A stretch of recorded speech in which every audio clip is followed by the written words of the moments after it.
ओम नमो भगवते वासुदेवाय नमः। नमस्कार दोस्तों, आप समस्त श्रोतागण का आपके YouTube चैनल जीवन अमृत पर हार्दिक अभिनंदन है। आज की वीडियो में आप श्रवण करेंगे मार्क्सिस्ट महात्मा कथा का 7वां अध्याय। इस अध्याय में भगवान विष्णु ने ब्रह्मा जी को बताया कि किन फूलों को चढ़ाने से किस प्रकार के फल की प्राप्ति होती है। इसके पहले की कथा का श्रवण करने के लिए आप सबका बहुत बहुत धन्यवाद।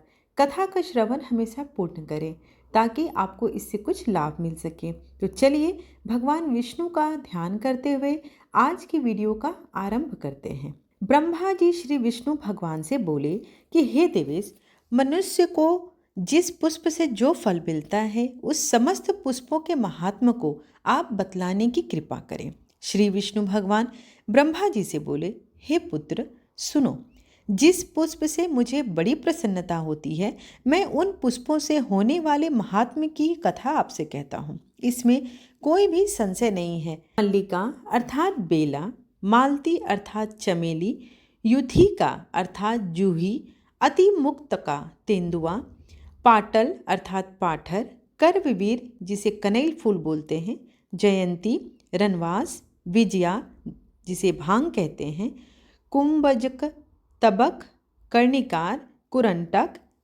और चंपा, जातक, कुंद, बाण, कचूर और मल्लिका, अशोक, तिलक, दूसरी जूही, हे सूत, ये पुष्पों के भेद मेरे जीवन में और मेरे पूजन में अति श्रेष्ठ कहे गए हैं। के पत्र व पुष्प, भृंगराज, तुलसी के पत्र और पुष्प, ये सब मुझे तत्काल रूप से प्रसन्न करते हैं। जल से उत्पन्न होने वाले रक्त नील श्वेत भेद के कमल मार्गशीर्ष मास में मुझे अत्यंत प्रिय हैं।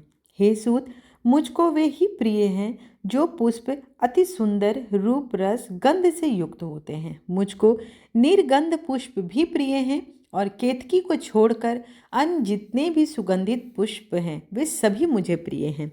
बाण, चंपा, अशोक, करवीर, युथिका, पारिभद्र, पाटल अर्थात गुलाब, बिल्व पत्र, सम्मी पत्र, भृंगराज पत्र, तमाल और आंवला के पत्र, हे सूत, ये पत्र मेरे पूजन में श्रेष्ठ कहे गए हैं। वन में या पर्वत में उत्पन्न आयुष्करी तत्काल का उतरा हुआ छिद्र रहित जल से प्रोक्षित जंतु से रहित पुष्प पत्रों से पूजन करें।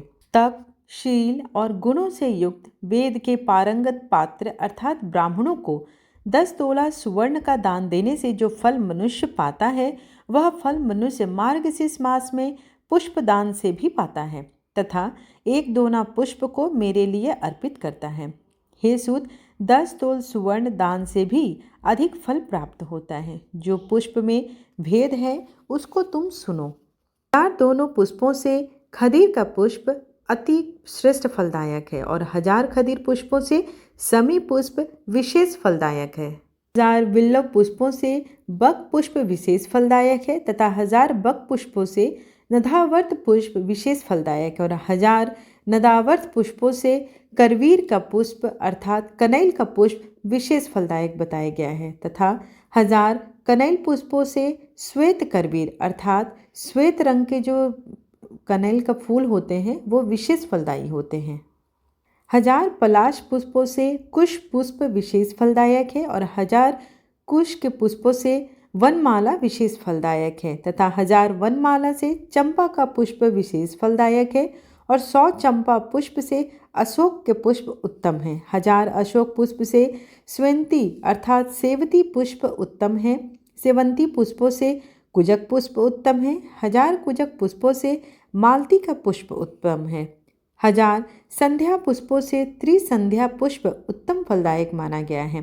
जो भक्त 1000 जाति पुष्पों की बनी सुंदर माला मुझे भेंट करता है और जो विधि पूर्वक मेरे लिए देता है उसके पुष्प फल को सुनो। वह पुरुष 1000 कोटि कल्प वर्ष पर्यंत तथा असंख्य कोटि वर्ष पर्यंत मेरे समान पराक्रमशाली होकर मेरे पूर्व में अर्थात वैकुंठ को नित्य निवास करता है। मेरे पूजन में जिन वृक्षों के पुष्प अति उत्तम होते हैं उन पुष्पों के अभाव में उन वृक्षों के पत्रों से और फूलों से पूजन करें। इन पत्र पुष्प और फलों से मेरा पूजन करता हुआ प्रत्येक पत्र, पुष्प, फलों से 10 सुवर्ण दान के फल का भागी होता है। जो मार्गशीर्ष मास में इन विभिन्न जाति के पुष्पों से मेरा पूजन करते हैं, तो उस पूजन से मैं प्रसन्न होता हूँ और उन पूजकों को भक्ति देता हूँ, इसमें तनिक भी संशय नहीं है। हे देवेश, वह धन, पुत्र, स्त्री आदि जो कुछ इच्छा रखता है, हे देवेश, इन पुष्पों से प्रसन्न करने के कारण मैं सब कुछ देता हूँ। इस प्रकार मार्गशीर्ष महात्म कथा का 7वां अध्याय यहीं पर समाप्त हुआ।